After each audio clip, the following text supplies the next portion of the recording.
So this is going to be a cutscene with voices, so deafening on Discord.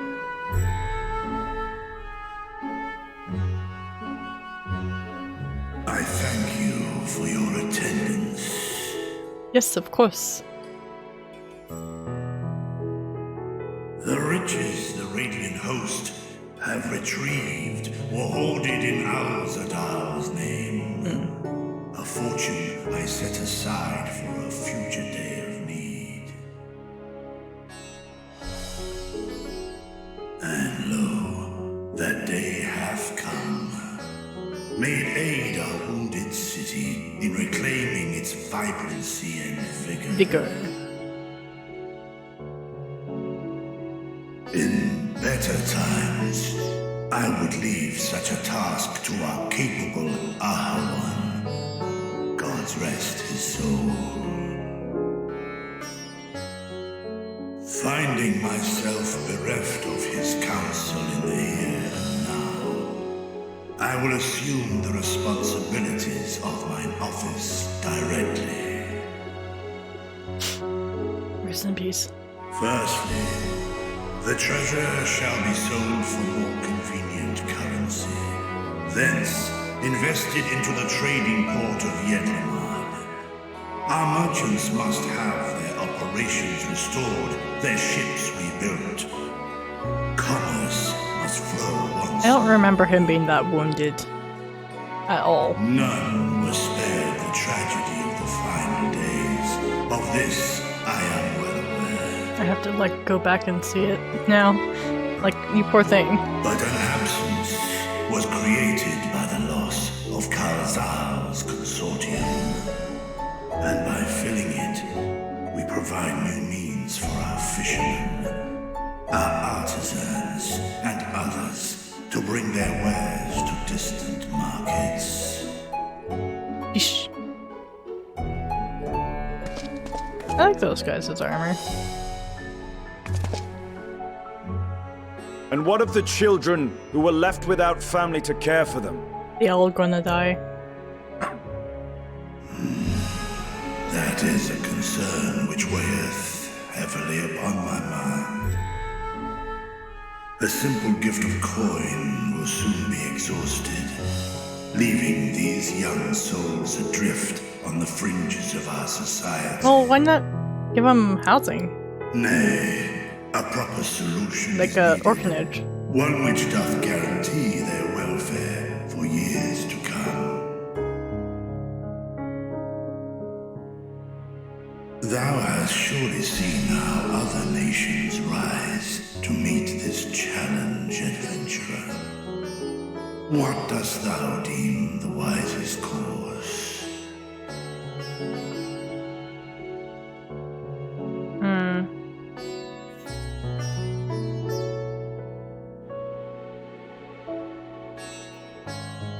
I don't want, like, taxes to, you know, go up, but it does take a village, honestly.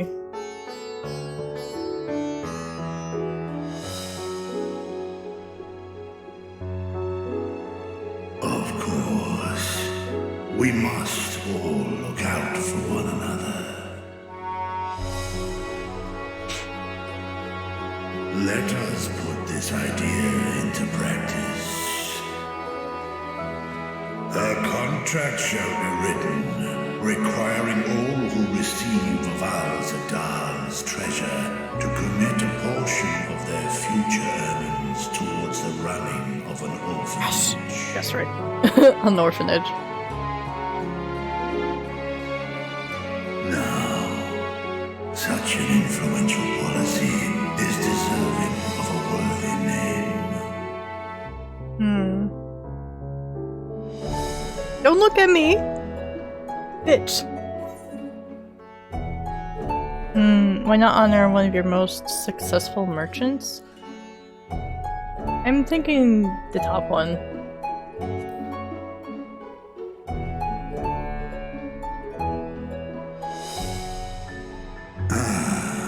A fitting candidate. Kalzal should be remembered, not as the blasphemy which terrorized Thavne, but as a hard-working and generous man who brought much wealth to our shores. Do any among you object to this proposition? Many here lost loved ones to the beasts. In that time of strife, any one of us could have broken. Any one of us may have been taken by despair. When I think of Kalzal, I feel no hatred. Only a stinging regret that we could not save him as well. Isn't that right, men?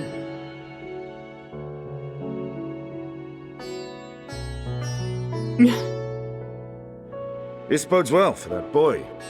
Mirad, was it? Perhaps he can cut ties with that shady peddler. That would be good. Then let it be done. Henceforth, this initiative shall be known as the Kalzal Foundation. Just don't harass people for cards and warranties. Thou art to Chocobo assemble a patrol and ensure that no child in this city liveth in squalor.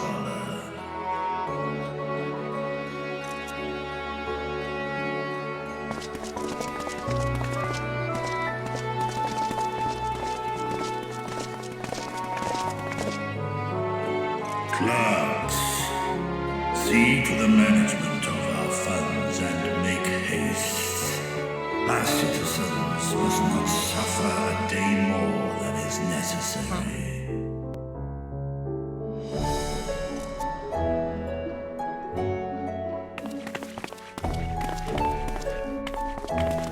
Dragon and man, side by side in pursuit of a brighter morrow. Reminded of Ishgard.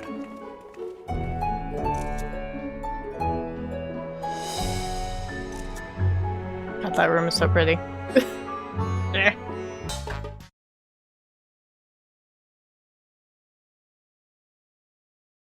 Right, here we all are. You discovered something new. I took a closer look at that device. I was able to determine how it keeps the void gate sealed, but not how it might instead be employed to expand the opening. For that, I would need to reference the technique developed by Vritra's alchemists, no records of which appear to have survived the intervening years.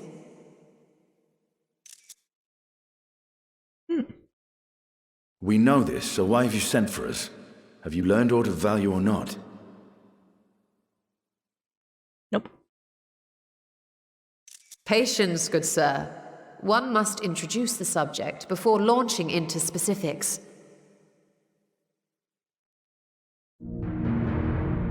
From what we understand, travel between worlds is accomplished by passing through the nebulous rift which exists between them. Picture, if you will, the moment you were called to the first.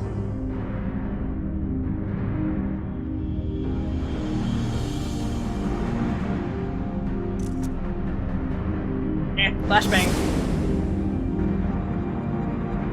You touched a focus of some kind to help the Exarch pinpoint your location. His summoning spell then channeled the energies of the Crystal Tower to begin your journey to his world. Flashbang. The magics tore a hole in the wall separating source and shard, and cast you into the intervening nothingness. In that place, the laws of nature hold no sway. Ow.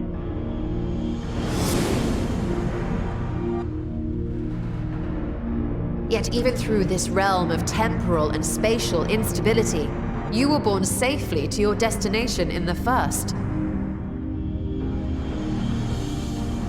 The feat that guided you across such an unimaginable distance, both physical and metaphorical, was nothing short of a miracle.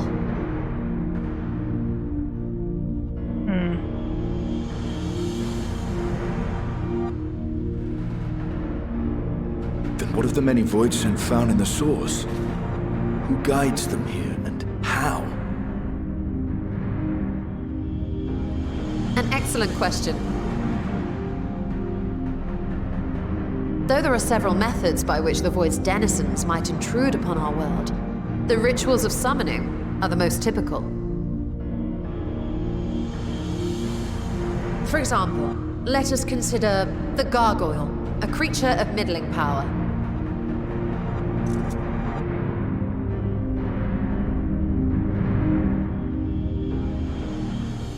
No flashbang? Oh my god. We get the Dark Void. Oh yeah, those things.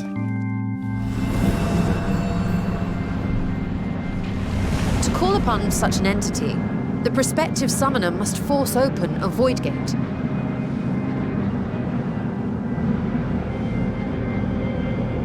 The portal lasts but a moment and is relatively small, allowing only an imp or other lesser being to squeeze through with their physical body intact.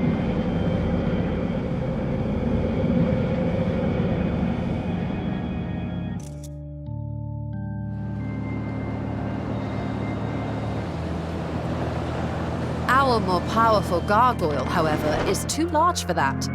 Creating a gate big enough for him would require vast amounts of energy, far beyond the reserves of any one mortal practitioner.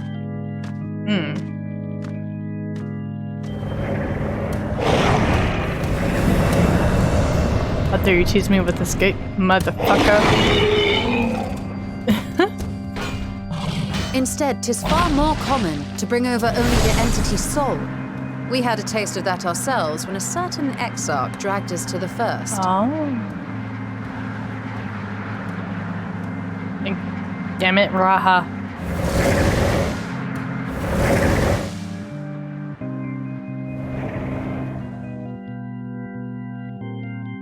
And just as our bodies remained in our world, the Void Sense physical form is left behind in the 13th.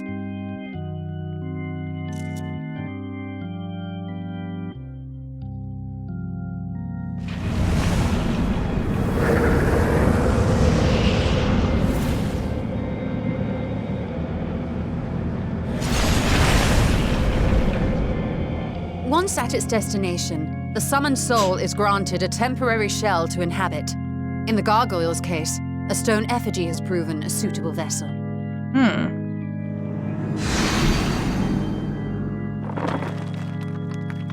Okay, this is actually kind of cool to think about.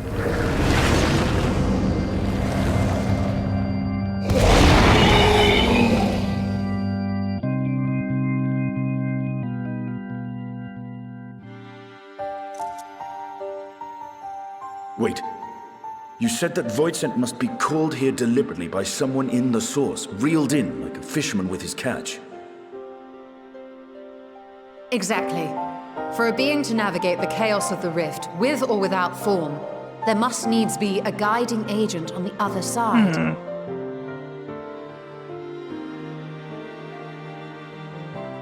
When the hordes poured forth from Alag's Great Gate, it was the technologists who drew them through. Though to my knowledge, planar fissures are in essence natural passages between our world and the void, which require no such guidance to traverse. Why is only the boundary between the source and the 13th so fragile? So much so that it often tears open of its own accord. I believe solving that mystery is key to understanding travel between the source and its reflections. And how do you intend to get your answers? No, the danger is too great.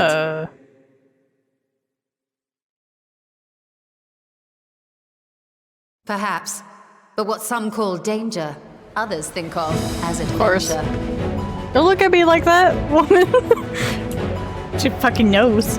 Were you not listening to my tale?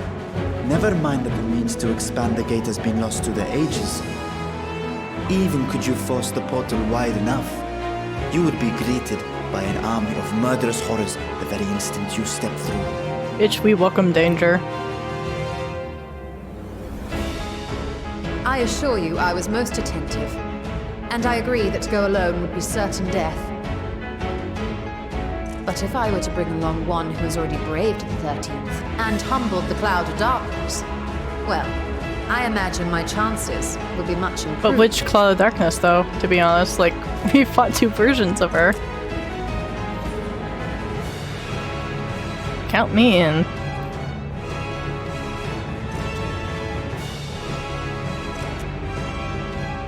I had a feeling you might say that.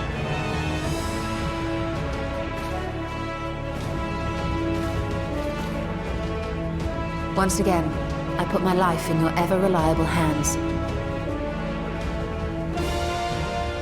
That said, as much as I would like to march straight back to the Void Gate, there is the small matter of being unable to open it without the Satrap's personal authority. Passive-aggressively is like, open, please. As I've said before, I will grant you and yours any boon you choose to name, provided it does not endanger my people. You have my word that we will take every precaution. Not a single void scent will be allowed to threaten Radzat-Han, assuming we manage to expand the portal in the first place. You have a plan? No, just a theory. Actually, I had hoped you might help us with that. I presume the alchemists you retained supplied you with some explanation of their methodology. That they did. House Daimir was overseeing the project. Daimir. Ah, yes. The family associated with the great work.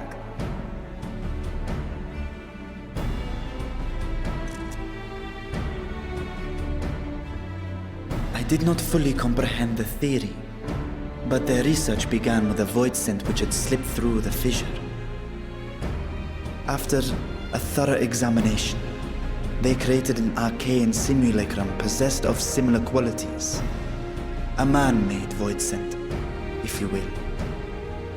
It was apparently indispensable in their efforts to enlarge the gate.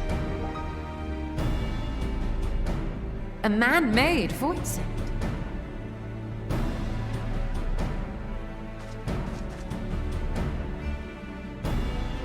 Yes. Being great admirers of the Archons, House Daimir submitted detailed notes to Charlene's official committee.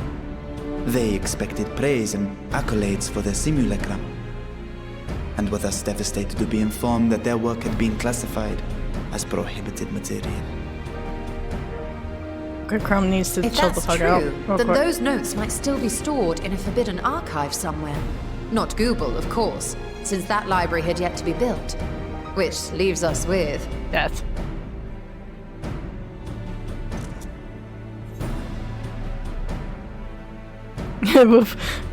Raha's favorite place to sneak around.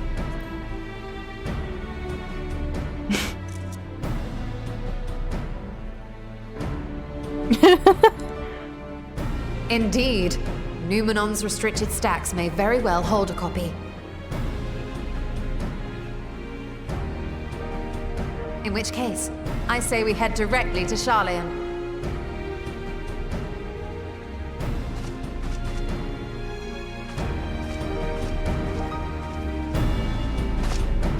Unless you anticipate needing help to reach the high shelves. I see myself being of little use.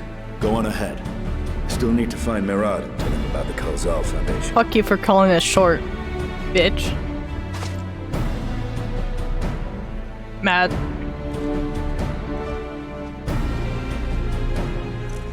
Let us be on our way as well.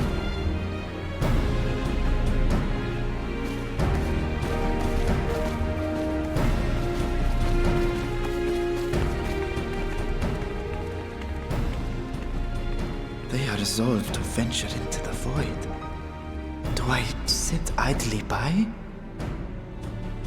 Maybe you should come with? Maybe?